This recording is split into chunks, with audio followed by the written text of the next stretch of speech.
Hello दोस्तों, good morning. स्वागत है एक बार फिर से आप सभी का एमजेटी एजुकेशन में। दोस्तों आज किन्हीं कारणों की वजह से डिजिटल बोर्ड पर क्लास नहीं हो रही है, टैबलेट पेन पर हो रही है। आज ऐसे क्लास ले लीजिए, कल फिर से हम लोग डिजिटल बोर्ड पर क्लास लेंगे। तो 4 सितंबर 2024 है आज, और आज की वीडियो में हम लोग आज के दिन के सभी करंट अफेयर को बहुत ही अच्छी तरीके से कवर करने वाले हैं। शुरुआत करेंगे अपने वही पुराने सेगमेंट कल के रिविजन से। कल हम लोगों ने पढ़ा था विश्व नारियल दिवस 2 सितंबर को मनाया जाता है। 2009 से इसकी शुरुआत हुई है।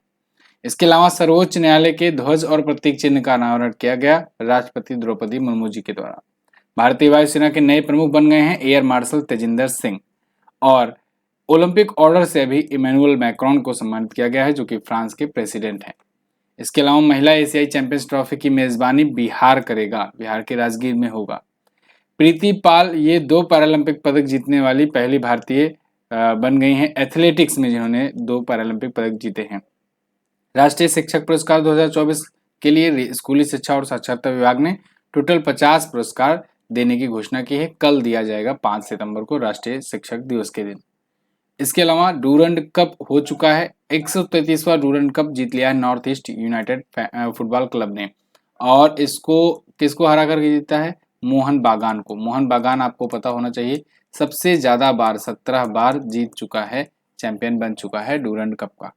डूरंड कप एशिया का सबसे पुराना फुटबॉल टूर्नामेंट है। हिंदुस्तान एरोनॉटिक्स लिमिटेड के चेयरमैन बनाए गए हैं डॉक्टर DK सुनील। और प्रत्येक वर्ष 1 से 7 सितंबर तक राष्ट्रीय पोषण सप्ताह मनाया जाता है। ये टॉप 10 करंट अफेयर के क्वेश्चन थे कल की वीडियो से, जिनका आपने किया है क्विक रिवीजन सिर्फ और सिर्फ 1 मिनट में। अब आज की करंट अफेयर देखेंगे, लेकिन उससे पहले आपको बता दें कि आप फ्री PDF और फ्री क्विज के लिए MJT ऐप का रुख कर सकते हो। MJT app Google play store पर आपको मिल जाएगा। यहीं पर आपको हमारे वीडियो कोर्सेज, हमारे ई-बुक्स और भी बहुत सारे फ्री स्टडी मटेरियल भी मिल जाएंगे। चलिए शुरू करते हैं।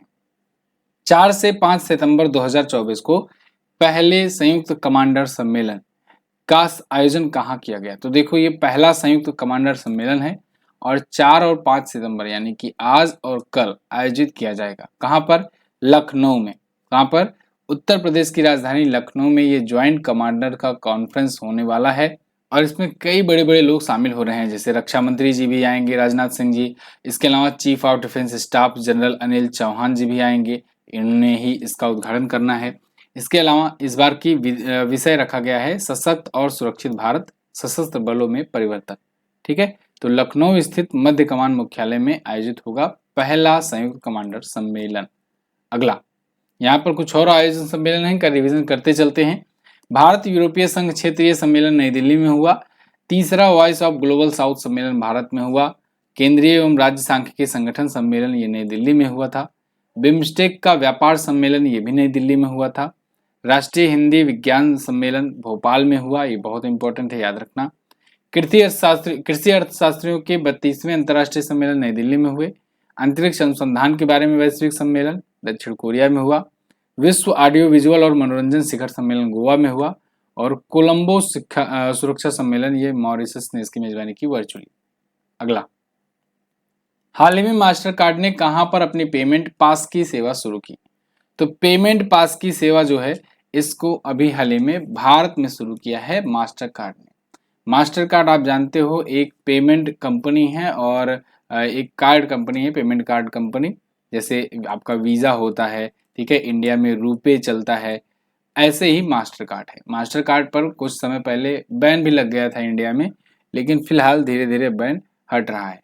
यहाँ पर इन्होंने भारत में पेमेंट पास की सेवा शुरू की है, जिसके जरिए खरीदारी को और अधिक सुरक्षित और आसान बनाने में कार्य कर सकेंगे। और इसके लिए ये कुछ बड़े पेमेंट प्लेयर जो हैं, जैसे जैस पे हुआ, रेजर पे हुआ, पेयू हुआ, इनके साथ ये पायलट प्रोजेक्ट के तौर पर लॉन्च भी कर दिए हैं। ठीक है, तो पेमेंट पास की ये सेवा है और डिवाइस बेस्ड बायोमेट्रिक सर्टिफिकेशन के जरिए ये फिंगरप्रिंट, फेशियल स्कैन, इन सब का उपयोग करके पेमेंट कर सकेंगे लोग। ध्यान रखना, मास्टर कार्ड ने शुरू किया है। मास्टर कार्ड की स्थापना दोस्तों हुई थी 1966 में, 1966 में हुई थी। इसका हेडक्वार्टर दोस्तों न्यूयॉर्क में है। न्यूयॉर्क अमेरिका में इसका हेडक्वार्टर है।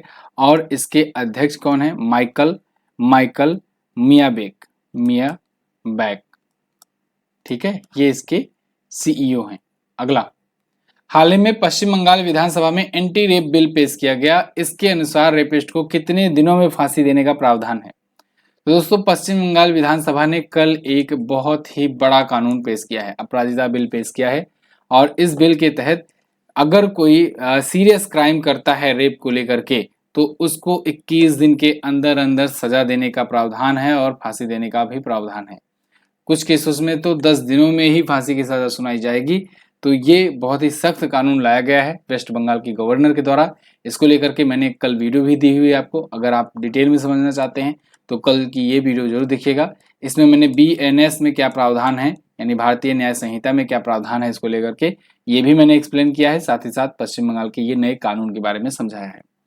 तो फिलहाल मोटा मोटा यहाँ पर देखते हैं, अपराजिता महिला एवं बाल विधेयक, पश्चिम बंगाल आपराधिक कानून एवं संशोधन विधेयक 2024, ये इसका पूरा नाम है, इस बिल का पूरा नाम है। और ये बिल का पूरा नाम ही आपसे पूछा जाएगा, ठीक है ना। इतना भी अगर याद कर लोगे तब भी इंपॉर्टेंट है। अपराजिता महिला एवं बाल विकास विधेयक 2024 भी अगर याद रखोगे तब भी बहुत है, ध्यान रखना इंपॉर्टेंट है। तो 3 सितंबर को ये लाया गया पश्चिम बंगाल की विधानसभा में। इंटरेस्टिंग बात ये रही कि पश्चिम बंगाल में TMC यानी कि जिसने ये बिल लाया था और BJP जो यहाँ की विपक्षी पार्टी है, दोनों ने ही इस पर सपोर्ट दिखाया है। अब वेस्ट बंगाल आया है तो इसको देख लेते हैं हम लोग मैप में। देखिए पश्चिम बंगाल आपको यहाँ पर देखने को मिल जाएगा भारत के राज्य में। कोलकाता इसकी राजधानी होती है। ममता बनर्जी जी ऑल इंडिया तृणमूल कांग्रेस से यहाँ की CM है। यहाँ के गवर्नर है CV आनंद बोस। झीलों में बात करें तो मोती झील, इसके अलावा रविंद्र सरोवर, सेंचल झील, ये प्रमुख झीलें हैं। मिरिक झील है। सुंदरवन राष्ट्रीय उद्यान है। बक्सा टाइगर रिजर्व, ये पूछा जाता है, इसको याद रखना। इसके अलावा लोथियन वन्य अभ्यारण्य भी है। ओके, पश्चिम बंगाल अपना बॉर्डर ओडिशा से, झारखंड से, बिहार से और सिक्किम से और असम से शेयर करता है। अगला, भारत और फ्रांस के बीच द्विपक्षीय नौसैनिक अभ्यास वरुण का आयोजन कहाँ किया गया? तो भारत और फ्रांस के बीच में वरुण होता है, इसको तो आप जानते ही होंगे। वरुण होता है, शक्ति होता है, ये सब भारत और फ्रांस के बीच होने वाले अभ्यास हैं। फ्रेंजेक्स है। तो भारत और फ्रांस के बीच में ये वाला अभ्यास भूमध्य सागर में अभी हाल ही हुआ, ठीक है ना। तो ये इंडियन नेवी का ये एक्सरसाइज था। भारतीय नौसेना यहाँ पर गई हुई थी P-8I विमान लेकर के। P-8I विमान गश्ती विमान है भारतीय नौसेना का, तो इसको लेकर के गई थी। तो 22वें संस्करण में वरुण के इसमें शामिल हुआ भारतीय नौसेना, ठीक है। तो फ्रांस के एयरबेस पर गई पहले, और वहाँ उसका एयरबेस है 125 एस्ट्रेल ट्यूब करके, वहीं पर ये हुआ। 2001 से हम लोग वरुण नाम से अभ्यास कर रहे हैं फ्रांस के साथ। कुछ और सैन्य अभ्यास है, इनका रिवीजन करेंगे। जैसे मित्र शक्ति भारत श्रीलंका के बीच में हुआ, उदार शक्ति हुआ भारत मलेशिया के बीच में, पर्वत प्रहार भारतीय सेना ने लद्दाख में किया, अभ्यास MPX भारत रूस ने भी किया, तरंग शक्ति ये मल्टीनेशनल था, तमिलनाडु में हुआ, खान क्वेस्ट मंगोलिया में हुआ, पिच ब्लैक ऑस्ट्रेलिया में, और बर्लेस्टिक ये कजाकिस्तान में हुआ। अगला, राष्ट्रपति द्रौपदी मुर्मू जी के द्वारा कितने वर्षों के कार्यकाल के लिए 23वें विधि आयोग के गठन को मंजूरी दी गई? तो राष्ट्रपति द्रौपदी मुर्मू जी ने दोस्तों 3 सालों के कार्यकाल के लिए अभी 23वें विधि आयोग के गठन को मंजूरी दी है। विधि आयोग, जैसे बहुत सारे आयोग होते हैं भारत में, ऐसे ही एक आयोग होता है विधि आयोग, कानूनी आयोग, ठीक है ना। तो इसका लॉ कमीशन का गठन हो चुका है। 23वें नंबर का ये लॉ कमीशन है और इसका कार्यकाल 1 सितंबर से शुरू होकर के 31 अगस्त तक होने वाला है, 2027 तक, 3 वर्षों के कार्यकाल के लिए, ठीक है। 22वां जो विधि आयोग था उसका कार्यकाल अब 31 अगस्त को समाप्त हो जाएगा। हालांकि अभी तक ये बिना किसी अध्यक्ष के काम कर रहे थे, क्योंकि जो पूर्व अध्यक्ष थे ऋतुराज अवस्थी, ये मार्च में ही इस्तीफा दे दिए थे, तब से ये पद खाली था। तब वेट किया गया कि 1 सितंबर से नया जब विधि आयोग गठन किया जाएगा तभी नया अध्यक्ष नियुक्त किया जाएगा। तो फिलहाल अभी नए अध्यक्ष की नियुक्ति नहीं हुई है, लेकिन जो पुराने अध्यक्ष थे वो तो रिटायर हो ही चुके थे, ये गठन किया गया है। हाल ही में किस केंद्रीय मंत्री ने 7वें राष्ट्रीय पोषण माह 2024 का शुभारंभ किया है? तो दोस्तों करंट टाइम पर जो महिला एवं बाल विकास मंत्रालय संभाल रही हैं अन्नपूर्णा देवी जी, इन्होंने 7वां राष्ट्रीय पोषण माह का शुभारंभ किया है। कहाँ से शुभारंभ किया है? इन्होंने अभी हाल ही में गांधीनगर गुजरात में महात्मा मंदिर है, वहां से शुभारंभ किया है। राष्ट्रीय पोषण माह मैंने कल की भी वीडियो में आपको बताया था कि सितंबर महीने में मनाया जाता है। 1 से 30 सितंबर तक राष्ट्रीय पोषण माह और 1 से 7 सितंबर तक राष्ट्रीय पोषण सप्ताह मनाया जाता है। वैसे इस बार का जो पोषण माह है ये एनीमिया, विकास निगरानी, पूरक आहार, पोषण भी, पढ़ाओ भी, बेहतर शासन के लिए प्रौद्योगिकी और एक पेड़ माँ के नाम, इन सब जो कैंपेन है, जो अभियान है, इन सब को मिला जुला करके ये इस पर केंद्रित होने वाला है। अगला क्वेश्चन, विश्व बैंक ने वित्तीय वर्ष 2025 के लिए भारत की GDP ग्रोथ रेट का अनुमान कितना प्रतिशत बताया? तो देखिए विश्व बैंक ने भी अपना ग्रोथ रेट बढ़ा दिया है भारत को लेकर के। भारत की जीडीपी ग्रोथ रेट इनके अनुसार अब 7% की दर से बढ़ेगी, ठीक है ना। तो अभी कुछ दिन पहले मैंने मूडीज के बारे में बताया था, मूडीज ने बढ़ाया था, मूडीज ने 7.2% बताया है और विश्व बैंक ने 7% बताया है भारत की जीडीपी ग्रोथ रेट को लेकर के। ये वित्तीय वर्ष 2025 के लिए या कहें कि 2024-25 के लिए है, ये जो करंट टाइम पर फाइनेंशियल ईयर चल रहा है इसी के लिए इन्होंने प्रेडिक्शन किया हुआ है। पहले इनका प्रेडिक्शन था 6.6%, अब बढ़ा करके कर दिए हैं 7%। क्लियर है। और विश्व बैंक के बारे में अगर बात करें तो 1944 में स्थापना हुई थी, वाशिंगटन डीसी में हेडक्वार्टर है।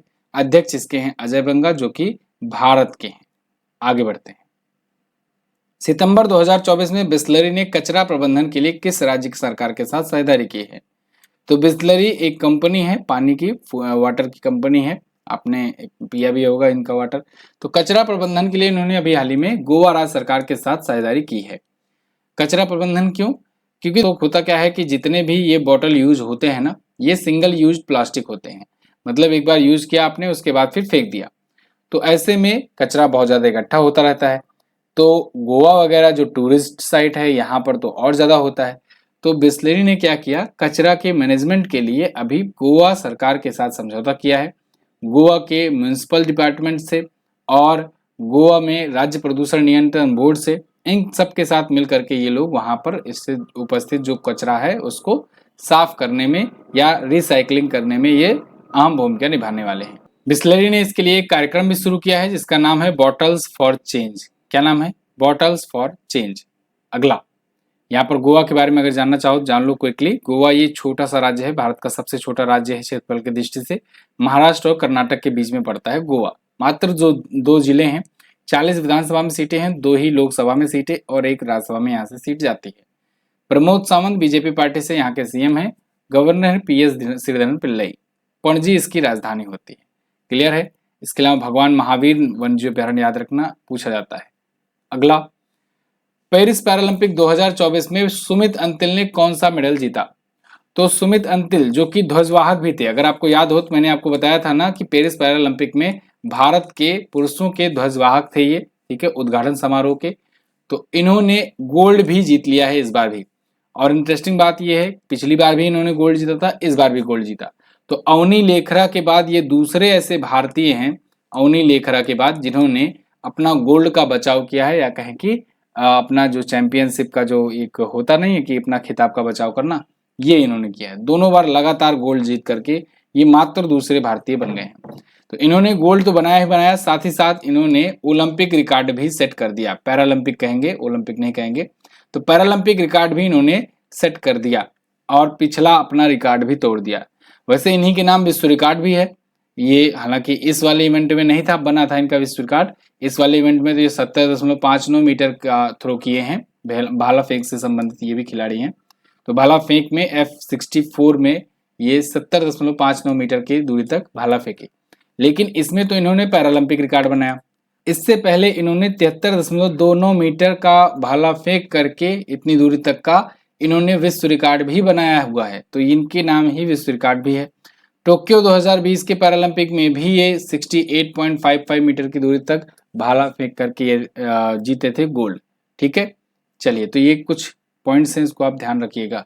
अगला है, हाल ही में किस देश के फुटबॉल खिलाड़ी लुइस सुआरेज ने अंतरराष्ट्रीय फुटबॉल से संन्यास की घोषणा की? लुइस सुआरेज ये उरुग्वे के महानतम खिलाड़ियों में से एक गिने जाते हैं। लुइस सुआरेज ने 17 सालों के करियर के बाद अब फुटबॉल के करियर से संन्यास की घोषणा कर दी है। अंतरराष्ट्रीय फुटबॉल से ये संन्यास ले रहे हैं। तो उरुग्वे के ये रहने वाले हैं लुइस सुआरेज, ध्यान रखना, लीजेंड खिलाड़ी हैं। 69 गोल इन्होंने किए हैं, जो कि उरुग्वे में किसी भी खिलाड़ी का सर्वश्रेष्ठ है, मतलब सबसे ज्यादा स्कोर इन्होंने किया है उरुग्वे के लिए। इनके पास 142 कैप हैं। 2010 में ये फाइनल तक ले गए, सेमीफाइनल तक ले गए थे। 2011 में कोपा अमेरिका में जीत भी दिलाई थी, इनमें इनकी अहम भूमिका थी। अभी करंट टाइम पर ये क्लब मैचेस में इंटर मियामी की तरफ से खेलते हैं। तो देखो, क्लब मैच ये खेलेंगे, अभी अंतरराष्ट्रीय फुटबॉल से संन्यास लिए हैं, ठीक है ना। इनको द गनमैन के नाम से भी जाना जाता है, एल पिस्टोलेरो द गनमैन। ओके, तो ये फिलहाल संन्यास ले चुके हैं। पिछले दिनों में और भी कुछ संन्यास आए हैं सामने, जैसे डेविड मलान ने लिया, इंग्लैंड के क्रिकेटर हैं। शिखर धवन लीजेंड क्रिकेटर भारत के, इन्होंने संन्यास लिया। फुमियो किशिदा ये जापान के प्राइम मिनिस्टर हैं, इन्होंने इस्तीफा दिया है। त्रेथा थाविसिन ये थाईलैंड के प्रधानमंत्री हैं, इन्होंने इस्तीफा दिया, इनको हटा दिया गया था एक्चुअली में। मनोज सोनी यूपीएससी के चेयरमैन पद से इस्तीफा दिए। डेविड वार्नर अंतर्राष्ट्रीय क्रिकेट से। रोहित शर्मा और विराट कोहली इंटरनेशनल के T20 क्रिकेट से। तो ये कुछ प्रमुख इस्तीफे और संन्यास थे। चलिए, तो इसकी क्विज और पीडीएफ आप जाकर के एमजीटी ऐप पर सॉल्व कर लीजिएगा। ये थी आज की वीडियो और आई होप आपको वीडियो पसंद आई होगी। कल से फिर से हम लोग डिजिटल बोर्ड पर मिलेंगे। अर्जुन बैच जिनको ज्वाइन करना है वो अभी ज्वाइन कर सकते हैं। ऑफर फिर से स्टार्ट कर दिया गया है। एमजीटी 50 कूपन कोड का यूज करके मात्र 399 में आप ये बैच प्राप्त कर सकते हो। तो जल्दी से जाओ एमजीटी ऐप पर और इस बैच को ज्वाइन करो।